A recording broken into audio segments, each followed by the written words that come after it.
हरे कृष्णा। आइए आज हम गीता जी के चौथे अध्याय के 39वें श्लोक की विस्तृत व्याख्या करेंगे। श्रद्धावान लभते ज्ञानम तत्परः संयतेन्द्रियः ज्ञानम लब्ध्वा पराम शांति मचिरेणाधिगच्छति। अर्थात जो जितेंद्रिय तथा साधन परायण है, ऐसा श्रद्धावान मनुष्य ज्ञान को प्राप्त होता है और ज्ञान को प्राप्त होकर वह तत्काल परम शांति को प्राप्त हो जाता है। व्याख्या है तत्परः संयतेन्द्रिय। इस श्लोक में श्रद्धावान पुरुष को ज्ञान प्राप्त होने की बात आई है। अपने में श्रद्धा कम होने पर भी मनुष्य भूल से अपने को अधिक श्रद्धा वाला मान सकता है। इसलिए भगवान ने श्रद्धा की पहचान के लिए दो विशेषण दिए हैं, संयतेन्द्रिय है और तत्पर है। जिसकी इंद्रिया पूर्णतया वश में है वह संयतेन्द्रिय है और जो अपने साधन में तत्परता पूर्वक लगा हुआ है वह तत्पर है। साधन में तत्परता की कसौटी है इंद्रियों का संयत होना। अगर इंद्रियां संयत नहीं है और विषय भोगों की तरफ जाती हैं तो साधन परायणता में कमी समझनी चाहिए। श्रद्धावान लभते ज्ञानम। परमात्मा में, महापुरुषों में, धर्म में और शास्त्रों में प्रत्यक्ष की तरह आदर पूर्वक विश्वास होना श्रद्धा कहलाती है। जब तक परमात्मा तत्व का अनुभव न हो तब तक परमात्मा में प्रत्यक्ष से भी बढ़कर विश्वास होना चाहिए। वास्तव में परमात्मा से देश, काल आदि की दूरी नहीं है, केवल मानी हुई दूरी है। दूरी मानने के कारण ही परमात्मा सर्वत्र विद्यमान रहते हुए भी अनुभव में नहीं आ रहे हैं। इसलिए परमात्मा अपने में है, ऐसा मान लेने का नाम ही श्रद्धा है। कैसा ही व्यक्ति क्यों न हो, अगर वह एकमात्र परमात्मा को प्राप्त करना चाहता है और परमात्मा अपने में है ऐसी श्रद्धा वाला है तो उसे अवश्य परमात्मा तत्व का ज्ञान हो जाता है। संसार प्रतिक्षण ही जी रहा है, एक क्षण भी टिकता नहीं, उसकी स्वतंत्र सत्ता है ही नहीं, केवल परमात्मा की सत्ता से ही वह सत्तावान दिख रहा है। इस तरह संसार की स्वतंत्र सत्ता को न मानकर एक परमात्मा की सत्ता को मानना श्रद्धा है। ऐसी श्रद्धा होने पर तत्काल ज्ञान हो जाता है।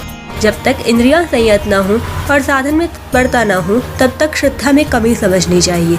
यदि इंद्रियां विषयों की तरफ जाती है तो साधन में तत्परता नहीं आती। साधन में तत्परता न होने से दूसरे की परायणता, दूसरे का आदर होता है।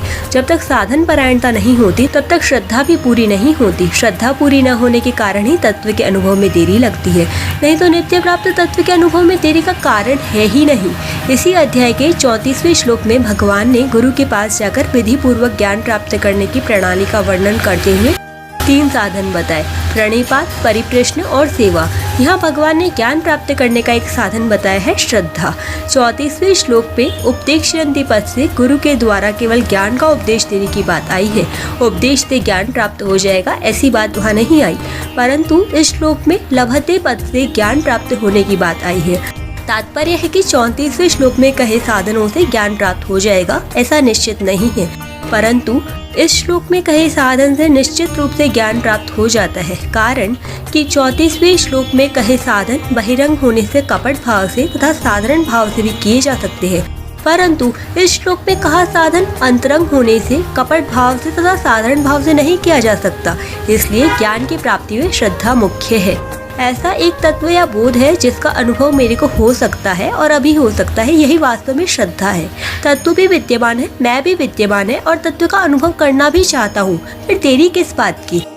यहाँ विशेष बात यह है कि बड़े आश्चर्य की बात है कि जो नित्य निरंतर विद्यमान रहता है वह तो प्रिय नहीं लगता और जो निरंतर ही बदल रहा है, जा रहा है, वह संसार प्रिय लगता है।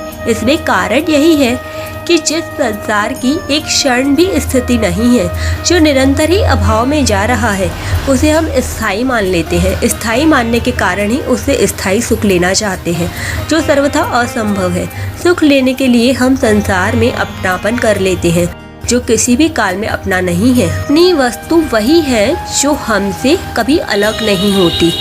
अपनी वस्तु वही है जो हमसे कभी अलग नहीं होती और जिससे हम कभी अलग नहीं होते।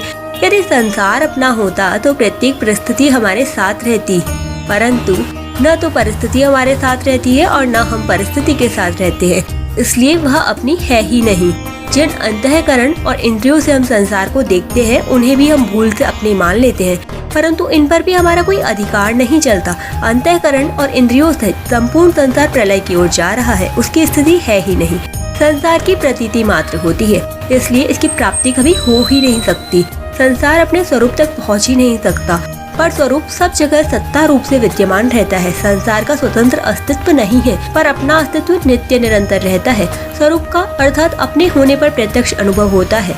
स्वरूप अपरिवर्तनशील है। यदि वह परिवर्तनशील होता तो संसार के परिवर्तन को कौन देखता। हमें जैसे संसार के निरंतर परिवर्तन और अभाव का अनुभव होता है, ऐसे अपने परिवर्तन और अभाव का अनुभव कभी नहीं होता। ऐसा होने पर भी परिवर्तनशील शरीर के साथ अपने को मिलाकर उसके परिवर्तन को भूल से अपना परिवर्तन मान लेते हैं। शरीर के साथ संबंध मानकर शरीर की अवस्था को अपनी अवस्था मान लेते हैं। विचार करें कि यदि शरीर की अवस्था के साथ हम एक होते तो अवस्था के चले जाने पर हम भी चले गए होते। इससे सिद्ध होता है कि जाने वाली अवस्था दूसरी है और हम दूसरे हैं। इस प्रकार के अपने नित्य सिद्ध रूप स्वरूप का अनुभव होना ज्ञान है। दूसरी बात, इस 39वें श्लोक में लभते पद आया है, जिसका तात्पर्य है जिस वस्तु का निर्माण नहीं होता ऐसी नित्य सिद्ध वस्तु की प्राप्ति। जिस वस्तु का निर्माण होता है अर्थात जो वस्तु पहले नहीं होती प्रत्युत बनाई जाती है, उस वस्तु की प्राप्ति को लभते नहीं कह सकते। कारण कि जो वस्तु पहले नहीं थी तथा बाद में भी नहीं रहेगी, ऐसी वस्तु की प्रतीति तो हो सकती है पर प्राप्ति नहीं होती। प्रतीत होने वाली वस्तु को प्राप्त मान लेना अपने में विवेक का सर्वथा अनादर है। जो संसार की उत्पत्ति के पहले भी रहता है, संसार की स्थिति में भी रहता है और संसार के नष्ट होने के बाद भी रहता है, वह तत्व है नाम से कहा जाता है और है की प्राप्ति को ही लभते पद कहते हैं। परंतु जो वस्तु उत्पन्न होने से पहले भी नहीं थी, नष्ट होने के बाद भी नहीं रहेगी तथा बीच में भी निरंतर नाश की ओर जा रही है, वह वस्तु नहीं नाम से कही जाती है। नहीं की प्रतीति होती है, प्राप्ति नहीं। जो है वह तो है ही और जो नहीं है वह है ही नहीं। नहीं को नहीं रूप से मानते हुए है को है रूप से मान लेना श्रद्धा है, जिससे नित्य सिद्ध ज्ञान की प्राप्ति हो जाती है। श्रद्धावान लभते ज्ञानम, ज्ञानम लब्ध्वा पराम शांति मचिरेणाधिगच्छति। 9वें अध्याय के 3 श्लोक में भगवान ने निषेध मुख से कहा है कि श्रद्धा रहित पुरुष मुझे प्राप्त न होकर जन्म मरण रूप संसार चक्र में घूमते रहते हैं। उसी बात को यहाँ विधि मुख से कहते हैं कि श्रद्धावान पुरुष परम शांति को प्राप्त हो जाता है, अर्थात मुझे प्राप्त होकर जन्म मरण रूप संसार चक्र से छूट जाता है। परम शांति का तत्काल अनुभव न होने का कारण है जो वस्तु अपने आप में है उसको अपने आप में न ढूंढकर बाहर दूसरी जगह ढूंढना। परम शांति प्राणी मात्र में स्वतः सिद्ध है, परंतु मनुष्य परम शांति स्वरूप परमात्मा से तो विमुख हो जाता है और सांसारिक वस्तुओं में शांति ढूंढता है। इसलिए अनेक जन्मों तक शांति की खोज में भटकते रहने पर भी उसे शांति नहीं मिलती। उत्पत्ति विनाशील वस्तुओं में शांति मिल ही कैसे सकती है। तत्व ज्ञान का अनुभव होने पर जब दुख रूप संसार से सर्वदा संबंध विच्छेद हो जाता है, तब स्वतः सिद्ध परम शांति का तत्काल अनुभव हो जाता है। यहाँ परिशिष्ट भाव यह है कि श्रद्धावान लभते ज्ञानम, श्रद्धा, विश्वास और विवेक की आवश्यकता सभी साधकों के लिए है।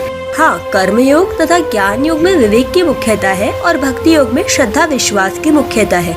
आरंभ में तत्व ज्ञान है, ऐसी श्रद्धा होगी तभी साधक उसके प्राप्ति के लिए साधन करेगा। जो ज्ञान प्राप्ति का अपात्र है, ऐसे विवेकहीन संशयात्मा मनुष्य की भगवान आगे के श्लोक में निंदा करते हैं। 40वें श्लोक की व्याख्या हम कल करेंगे। हरे कृष्णा, राधे राधे।